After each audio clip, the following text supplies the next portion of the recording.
En la fiesta, besó a otro hombre frente a mí, para despertar mis celos. Cuando decidí irme, ella gritó, no deberías marcharte, deberías luchar por mí. Yo solo dije, enhorabuena. Me has convertido en alguien mejor, en alguien libre. Salí sin mirar atrás. Corrió tras el auto, golpeando los cristales, pero yo ya había tomado mi decisión y seguí adelante. Nunca se suponía que me fuera. Según ella, yo tenía que quedarme y competir. Lo gritó a mis espaldas después de besar a otro hombre en plena fiesta, solo para provocarme. No fue un beso impulsivo ni torpe. Fue calculado. Yo me limité a mirarla por encima del hombro y dije, con una calma que ni yo mismo entendía. Felicidades. Me acabas de convertir en algo mejor. ¿Soltero? Y me fui. Ella me siguió hasta el coche, golpeando el vidrio con la palma abierta, exigiendo una reacción, una escena, cualquier cosa. Arranqué sin responder y me alejé mientras su figura quedaba atrás, distorsionada por las luces de la calle. La música todavía retumbaba en mi pecho cuando el recuerdo volvió con claridad. El apartamento de Ethan estaba lleno de gente. El aire era espeso, cargado de cerveza barata y colonia económica. La música no se escuchaba, se sentía como un pulso constante. Yo caminaba entre los invitados buscando a Madison, con un vaso recién servido en la mano, como si ese gesto pudiera servir de tregua. Habíamos discutido en el coche, otra vez. Estás en tu cabeza, me dijo. No estás conmigo esta noche. Suspiré y cometí el error de siempre, le dije que estaba cansado por el trabajo. Respuesta equivocada. La respuesta correcta exigía algo grandioso, detener el coche, mirarla a los ojos y prometerle el mundo.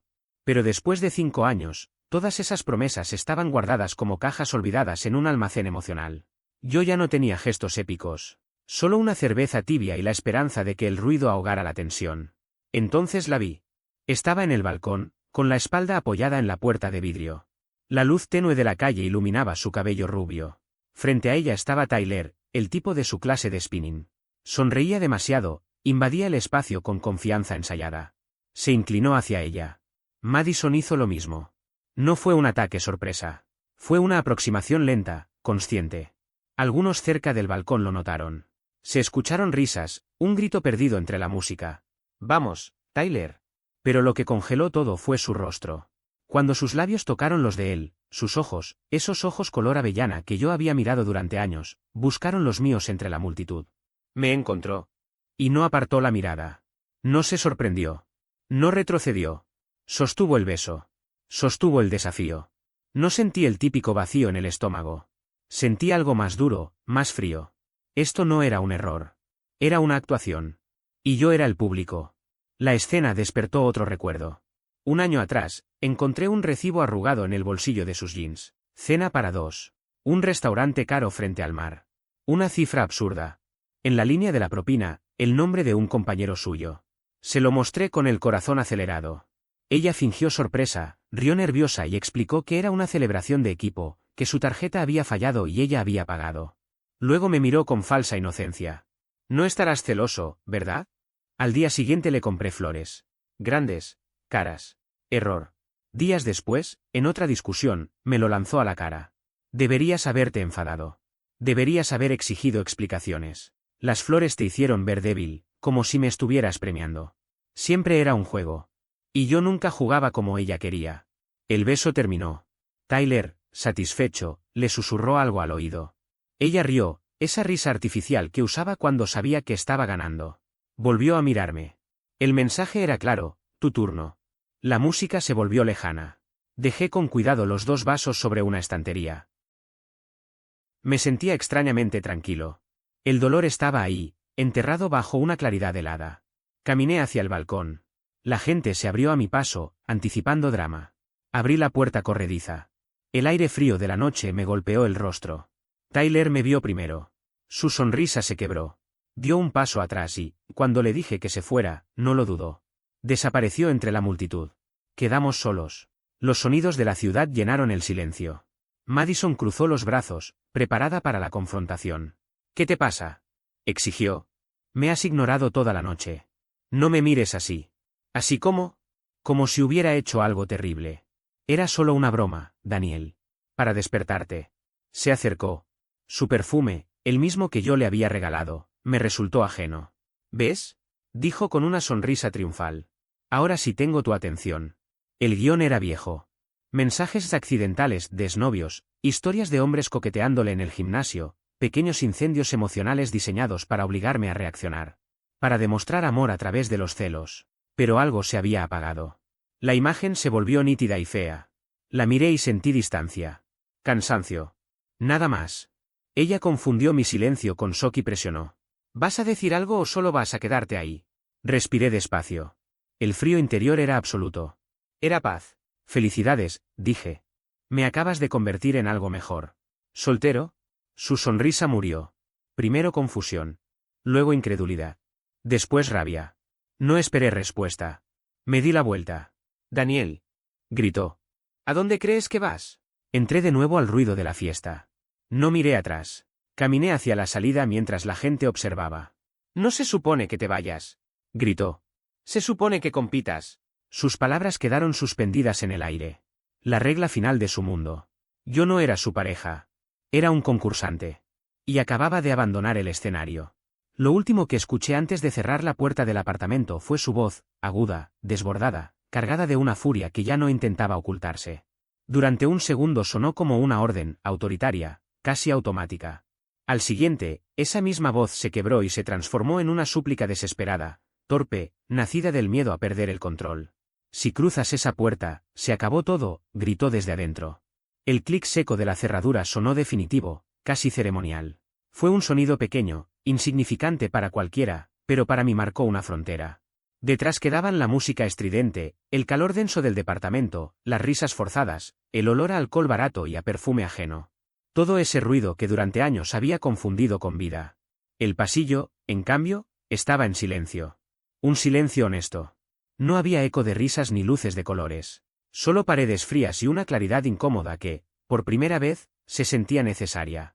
Bajé las escaleras de 2 en 2, no por apuro, sino porque necesitaba mover el cuerpo, gastar la tensión acumulada. El aire frío del hueco de la escalera me llenó los pulmones y tuve la sensación absurda de que estaba respirando de verdad por primera vez en mucho tiempo. Cada escalón me alejaba de algo que llevaba años roto, aunque yo hubiera fingido no verlo. Al salir al estacionamiento, el aire nocturno me golpeó el rostro con fuerza.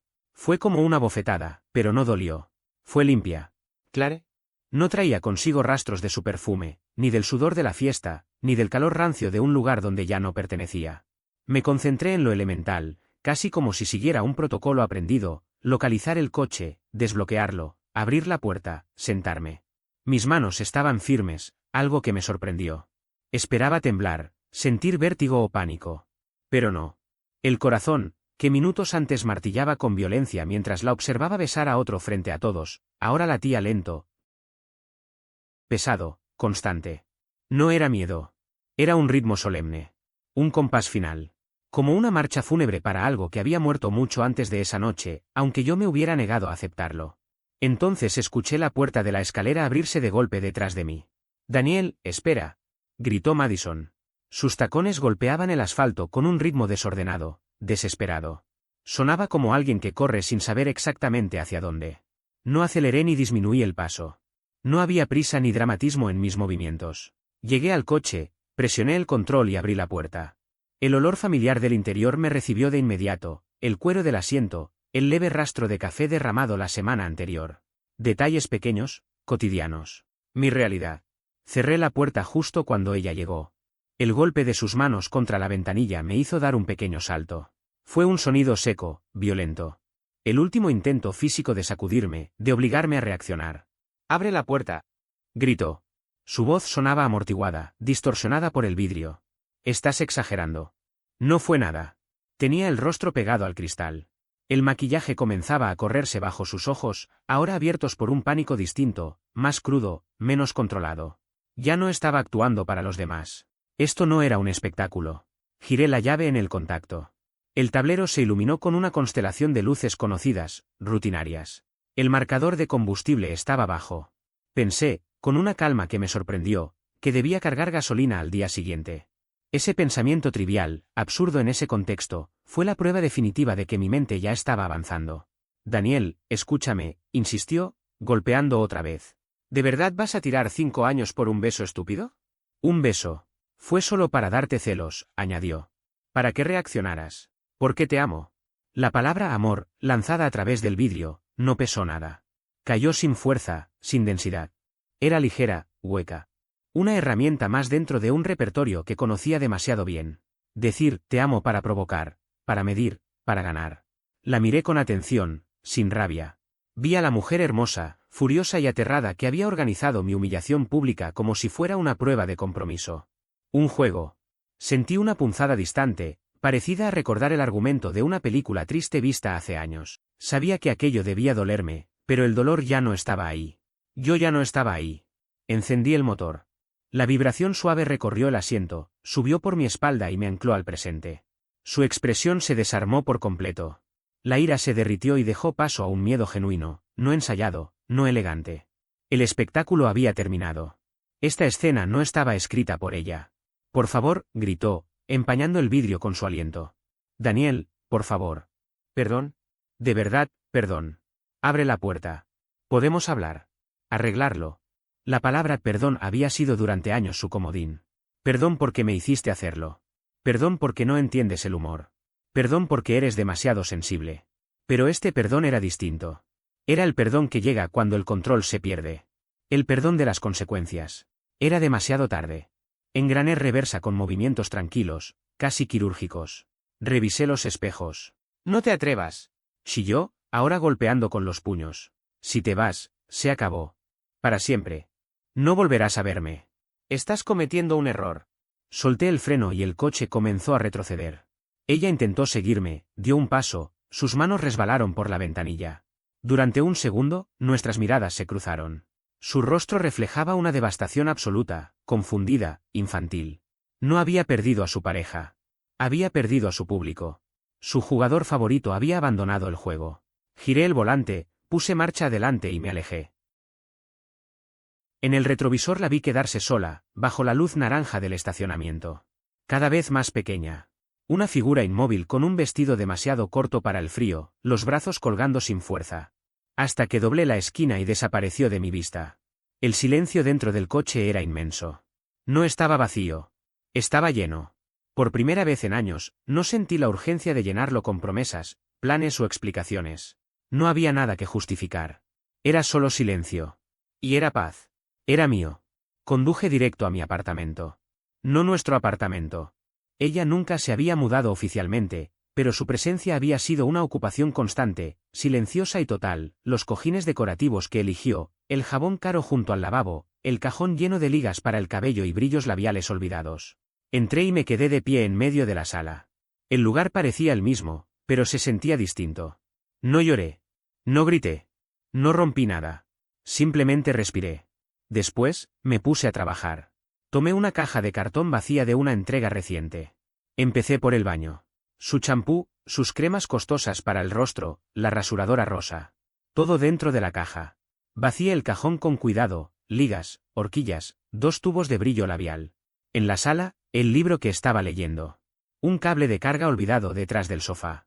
Cada objeto era pequeño, insignificante por sí solo, pero juntos representaban una invasión que había normalizado. No sentí victoria. No sentí rabia. Sentí orden. Y por primera vez en mucho tiempo, sentí que el espacio, y mi vida, volvía a ser mío. La cocina fue lo primero. El espacio más suyo de toda la casa. La taza que siempre usaba, la bolsa de café a medio consumir que había elegido con tanto cuidado semanas atrás. Todo se desarrolló como un procedimiento clínico, sin prisa y sin dramatismo. Tomaba cada objeto, lo evaluaba apenas un segundo y lo colocaba en la caja con una precisión casi mecánica. Con cada cosa que guardaba, esa certeza fría que llevaba dentro comenzaba a transformarse. No era nostalgia ni tristeza por ella, sino una sensación distinta, la recuperación del territorio. Mi territorio. De mi espacio. De algo que había sido invadido durante demasiado tiempo. Mi teléfono, que había silenciado durante la fiesta, se encendió sobre la encimera de la cocina. Vibró una y otra vez. Cuando lo miré, la pantalla estaba inundada de notificaciones. Madison. 12 llamadas perdidas. Madison, llámame. Madison, tenemos que hablar. Madison, estás siendo infantil. Madison, lo siento. Madison, por favor.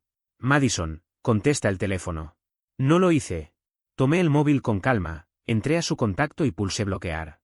Después, Instagram, bloquear. Facebook, bloquear. No fue un acto impulsivo ni una reacción de ira. Fue una limpieza digital. Una forma de ordenar lo que ya no debía tener acceso a mí. Estaba trazando un límite claro. Cerré la caja, la sellé y la dejé junto a la puerta de entrada. Al día siguiente la llevaría a su departamento.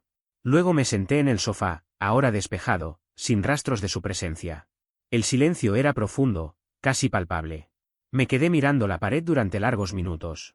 La traición seguía ahí, reapareciendo en mi mente, pero ya no me atravesaba como antes. Se sentía lejana. El sentimiento dominante no era el dolor. Era el cansancio. Un agotamiento profundo, de esos que se instalan en los huesos, resultado de una competencia de 5 años en la que nunca había pedido participar. Y debajo de todo eso, apareció algo nuevo, frágil pero real, alivio. La primera semana fue un estudio sobre el silencio. Un silencio que resulta ensordecedor cuando uno viene de años de ruido emocional constante. Fui a trabajar. Volvía a casa. Cocinaba comidas simples para uno. Empecé a leer un libro que llevaba meses acumulando polvo en la mesa de noche. No lloré. No exploté de rabia. Simplemente existí. Y en ese existir, poco a poco, comencé a recordar quién era yo cuando no estaba preparándome para la próxima prueba, la próxima discusión, la próxima crisis. Los mensajes comenzaron a filtrarse por las pocas grietas que aún quedaban. Amigos en común. Ethan, el anfitrión de la fiesta.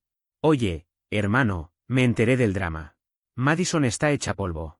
Dice que todo fue una broma estúpida que se salió de control. Ya sabes cómo es. Tal vez valga la pena escucharla. Leí el mensaje varias veces. Ya sabes cómo es. La excusa universal para justificar a quienes tratan el amor como si fuera un deporte de combate. Respondí con una frase breve, sin emoción. Sí, sé cómo es. Y ya terminé. No respondió. Después llegó el mensaje de Emily, su mejor amiga. No estoy tomando partido, pero está realmente devastada. Llora todo el tiempo. Sabe que se equivocó gravemente. ¿No podrías hablar con ella, al menos para cerrar el ciclo? La manipulación ahora era indirecta, canalizada a través de terceros. Llora todo el tiempo. Devastada. El objetivo era evidente, activar mi instinto protector, hacerme regresar al escenario con la promesa de consolarla por el daño que ella misma había causado. Vi la trampa con una claridad absoluta. ¿Yo? Mi cierre fue irme. Ella tendría que encontrar el suyo.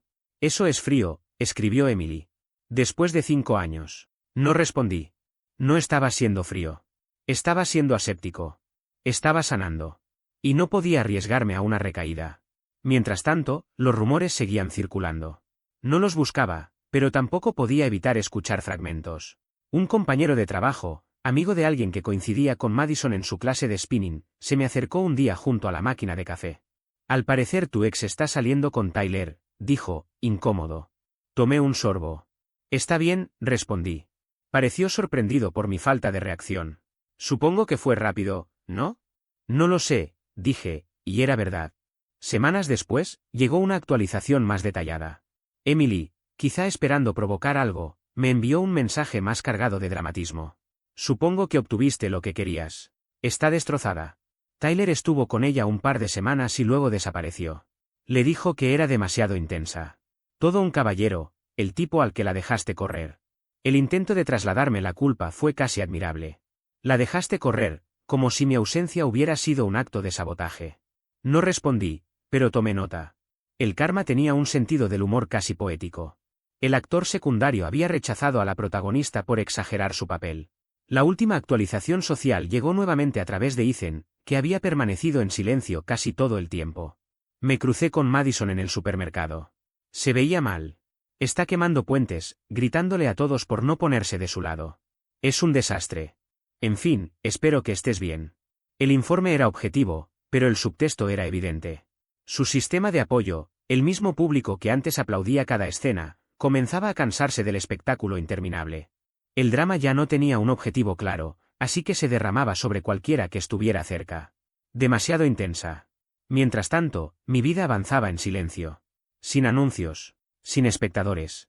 Como una renovación discreta que solo se nota cuando, de pronto, el espacio vuelve a sentirse propio. Me inscribí en un gimnasio. No como un acto impulsivo ni como una reacción de orgullo herido, tampoco para moldear un cuerpo nuevo con fines de revancha o para enviarle mensajes silenciosos a nadie. Lo hice porque, de repente, tenía horas libres que antes no existían, silencios largos que no sabía cómo ocupar, y una necesidad urgente de cansar el cuerpo para que la mente dejara de girar sin control. Necesitaba algo concreto, físico, algo que no pudiera mentirme. El sudor, el peso, la respiración agitada no engañan. Los primeros días fueron torpes. Movimientos rígidos, músculos que protestaban, una incomodidad general que, curiosamente, me hacía bien. Cada repetición era una forma de descargar tensión acumulada durante años. No pensaba en ella mientras levantaba peso.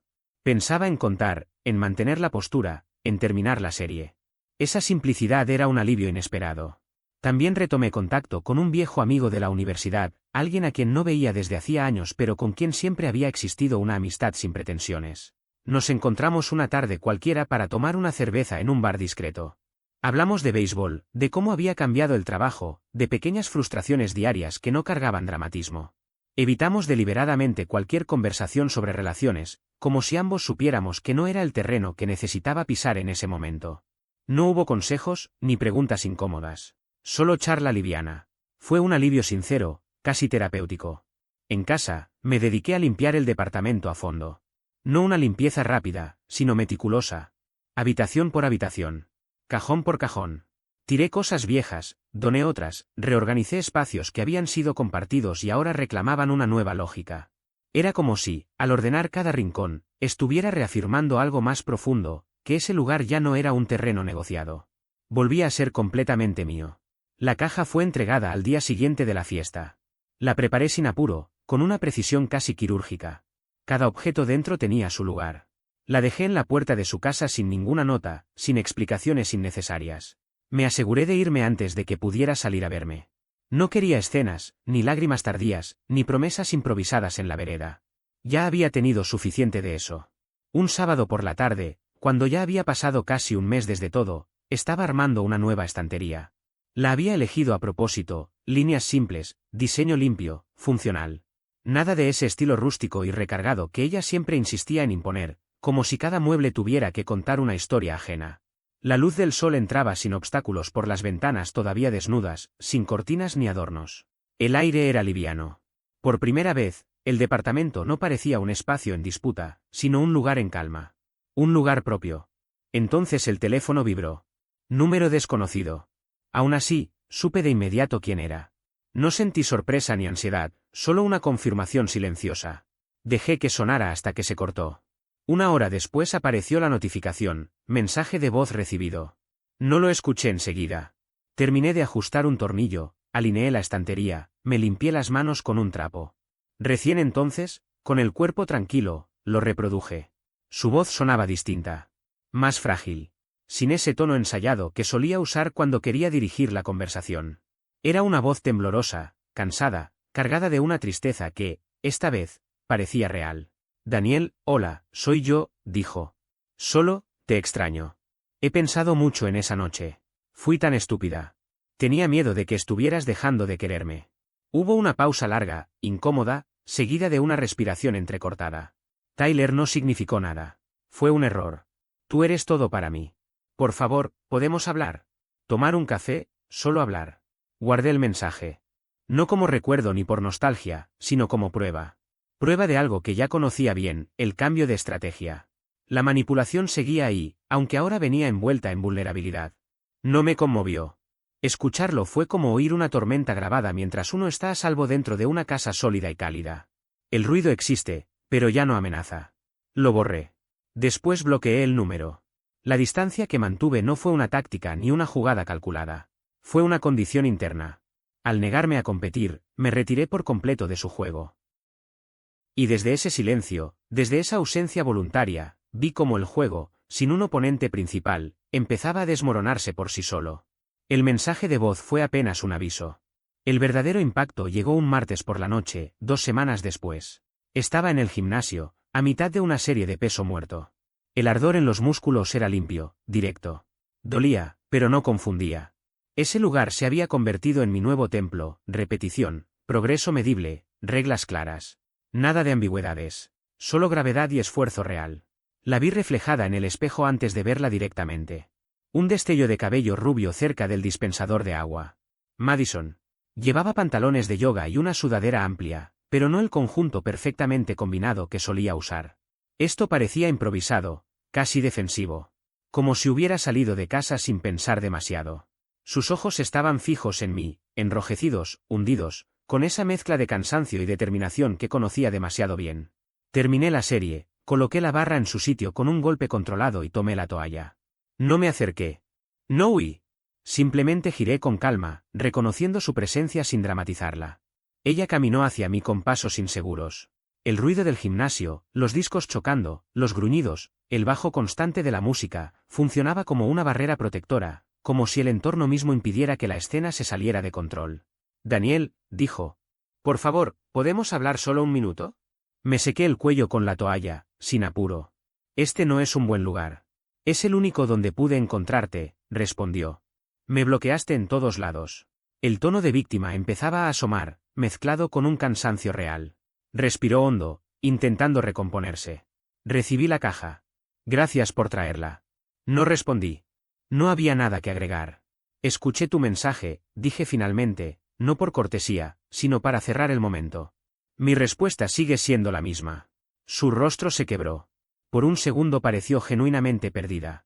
Pero enseguida la tristeza se transformó en enojo. Debajo de todo, el detonante de siempre seguía encendido. ¿Te crees tan maduro? ¿Tan por encima de todo? Susurró con rabia, acercándose un paso más. Algunos de los presentes fingían no mirar. Otros observaban sin disimulo, atraídos por la tensión. Simplemente abandonaste, continuó. Eso es lo que hiciste. Eres un cobarde. Yo intentaba hacer que lo nuestro fuera más fuerte, sentir algo real. Reconocí el guión al instante. Pero esta vez estaba desnudo, sin adornos ni teatralidad. Era la verdad tóxica, expuesta sin maquillaje. Querías una reacción, respondí con voz firme. Y la tuviste. Quería que lucharas por mí. Gritó, ya sin control. Que demostraras que te importaba. Pero te fuiste como si yo no significara nada. Como si nosotros no significáramos nada.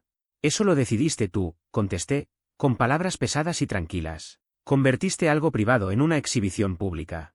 Yo no quise participar. Sus ojos se abrieron. Escuchar su propia lógica de vuelta con tanta claridad pareció desarmar, aunque solo fuera por un instante, todos los argumentos que había ensayado durante semanas. El ruido del gimnasio volvió a ocupar su lugar, y yo supe, con una certeza serena, que esa escena no tenía continuación. La ira apareció de golpe, ocupando el espacio que antes llenaba cualquier otra emoción. No fue elegante ni contenida, pero sí reveladora.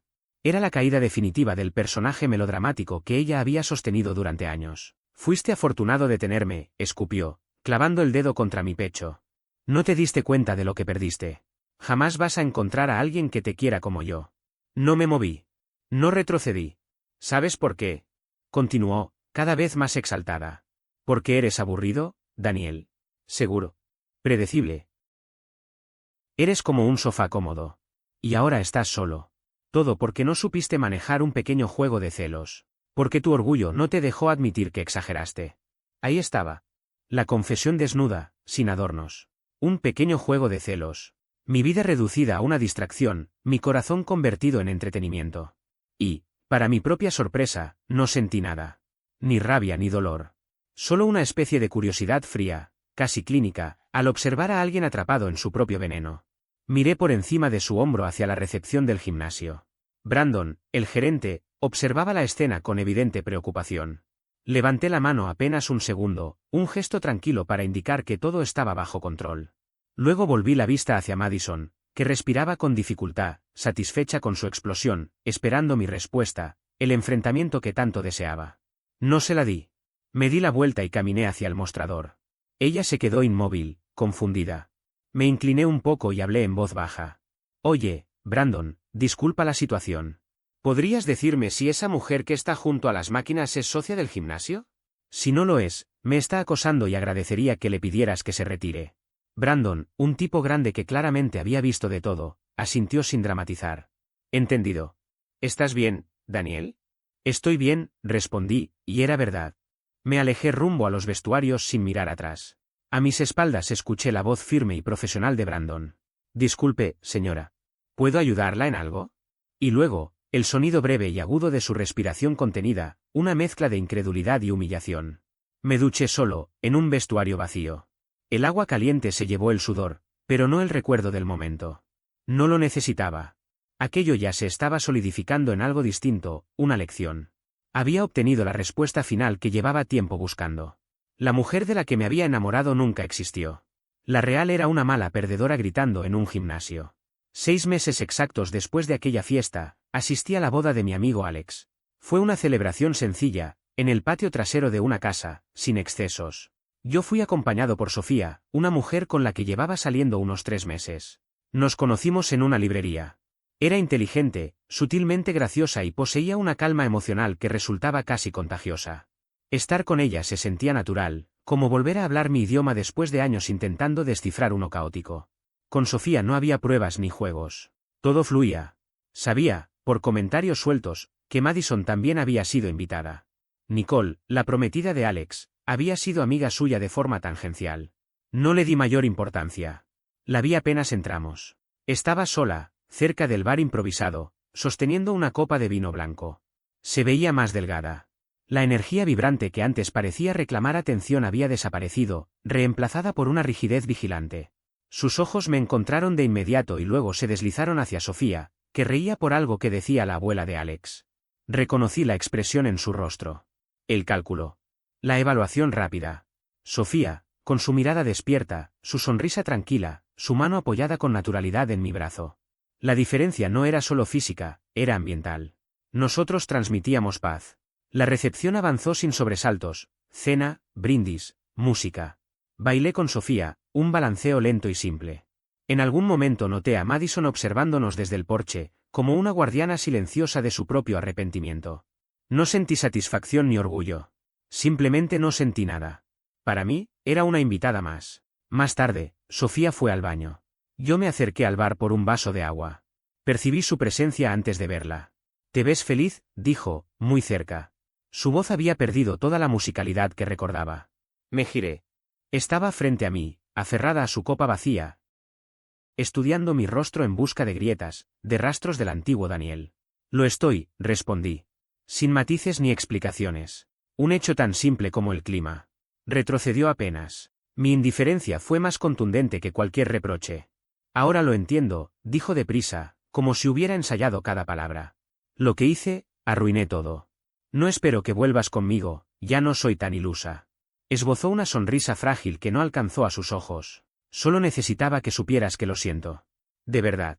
No por el juego, sino por no verte. Por no darme cuenta de lo que tenía hasta que te obligué a dejarlo atrás». Era la disculpa más honesta que podía ofrecer. Humilde, consciente, sin excusas. Diseñada para colocarme en el papel del que perdona, para reactivar algún tipo de vínculo. La observé con calma. Vi el eco de quien alguna vez quise, ahora atrapado en el rostro cansado de una mujer sola. Pero ese recuerdo ya no tenía poder sobre mí. «Madison», dije con voz serena. «Está bien». Sus ojos se iluminaron por un segundo, una chispa de esperanza. «Querías una reacción», continué. «Y la tuviste. Solo que no fue la que esperabas». Bebí un sorbo de agua. Ese hombre al que intentabas provocar, el que competía por ti, el que convertía tu drama en una prueba de amor, ya no existe. Negué suavemente, con una sonrisa distante. «No lo extraño». Su rostro perdió color.